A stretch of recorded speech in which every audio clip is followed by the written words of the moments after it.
quando findou 40 dias, a botija apareceu cheia de azeite. Aleluia! Aí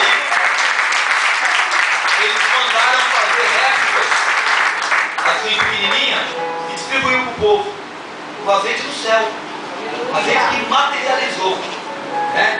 Então nosso Deus é maravilhoso. E a hora que eu ouvi isso aqui, eu estava me lembrando. Eu quero esclarecer algumas coisas aqui que talvez você esteja questionando aí no banco.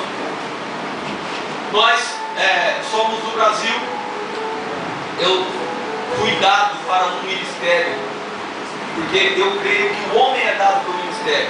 O dom é dado para o homem, mas o homem é dado para o ministério. Eu não tenho ministério, eu sou dado a um ministério, né? Que o ministério nada mais é que é o propósito de Deus para a vida de cada um. Cada um de vocês foi dado para um ministério.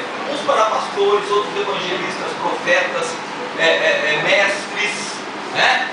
E eu fui dado para o ministério profético, né? Não vou contar aqui o meu testemunho completo, porque é comprido, mas eu vou fazer um resumo bem rápido, né? Os meus pais são evangélicos, desde muito moço, né? Foram criados no Evangelho. E quando os meus pais se casaram, descobriu que a minha mãe tinha uma doença muito conhecida no Brasil, aqui em Portugal, não sei como chama, mas existe essa doença, chamada doença de Chagas. Quem conhece, já ouviu falar? Muita gente, tem muito brasileiro, mas aqui em Portugal eu não sei se existe esse inseto. É um inseto que pica e transmite esse vírus, essa doença, né? É muito comum em quem mora no sítio, quem mora na roça, né?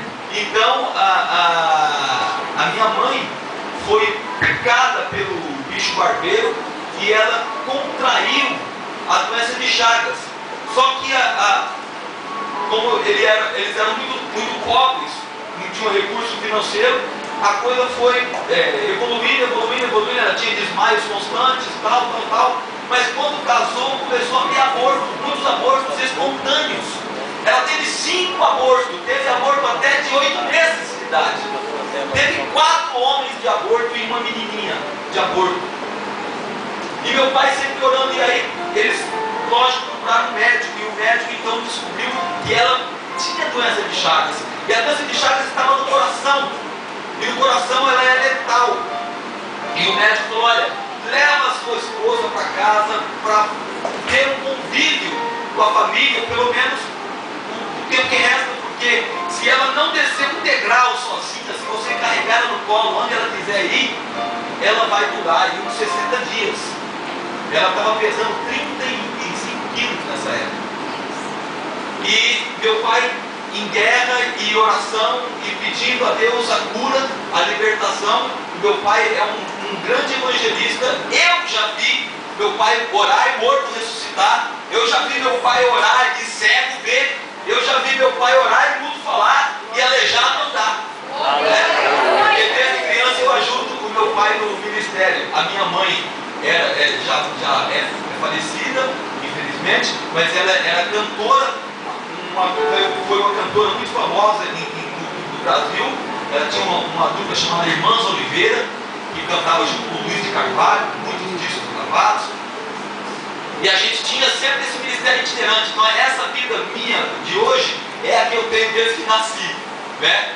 Porque eu fui dado para esse ministério, né? Para o ministério profético, o ministério itinerante. E aí, quando descobriram que minha mãe tinha essa doença, mais ainda se intensificou a oração do meu pai.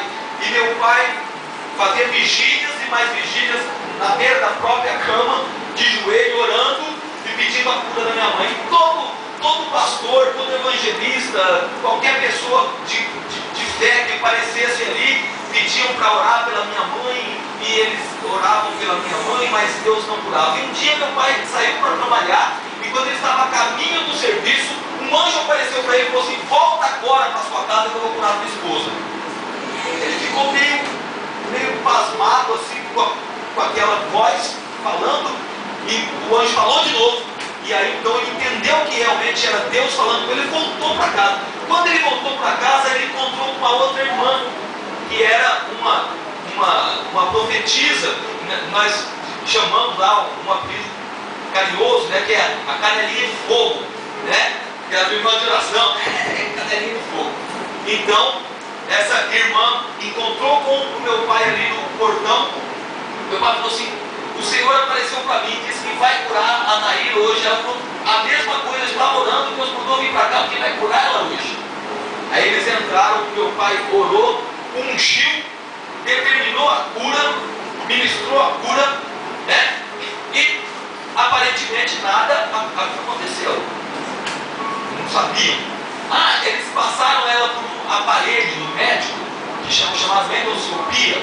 E então o médico chamou o meu pai e mostrou o coração dela proporcionalmente do tamanho do coração de boi. Você sabe que o coração é do tamanho do seu punho fechado. É isso aqui o teu coração. Isso é o normal de um ser humano. Normal, sem doença. O dela estava do tamanho do coração de boi, quase 1 quilo. E a veia aorta que trazia o sangue para o coração estava fina como um palito de fósforo. Então o médico falou assim: ó, a hora que ela precisa fazer qualquer esforço, descer, essa aorta vai arrebentar. E aí é óbvio, né? Aí, uma coisa que ela não podia nem sentir o cheiro, que ela gostava muito, mas não podia nem sentir o cheiro, era café. Porque o café, ele é excitante, por causa da cafeína. Se ela tomasse cafeína, o sangue ia criar uma certa pressão que estouraria a veia. O médico falou: não dê café a ela, só se você quiser me matar. E aí meu pai orou e falou assim: você crê bem na cura, que você está curada? Ela falou assim: eu creio e quero que você faça um café para mim. Aí é que é, né? Ele sabia que se tomasse café ela morria. Segundo a minha mãe me falava, ela mesma não cria.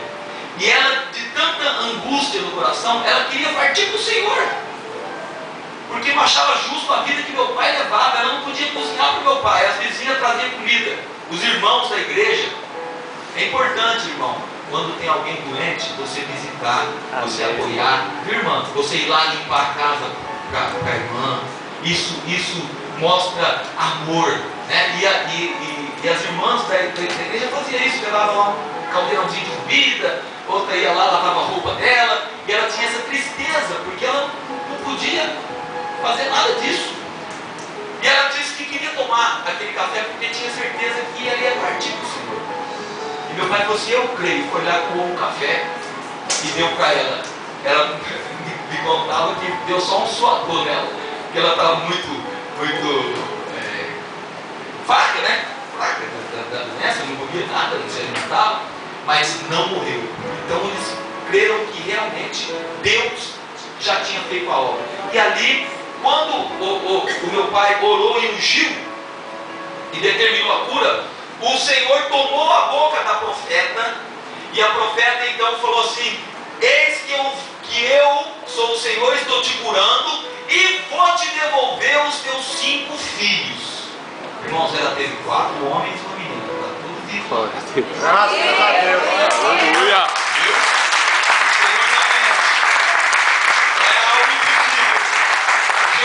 Eu vou te devolver os seus 5 filhos, mas o primeiro tem que ser dedicado a mim.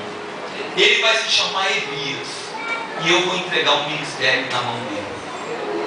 E esse bebê sou eu. Aleluia. Não faz muito tempo que eu deixei de ser bebê, né?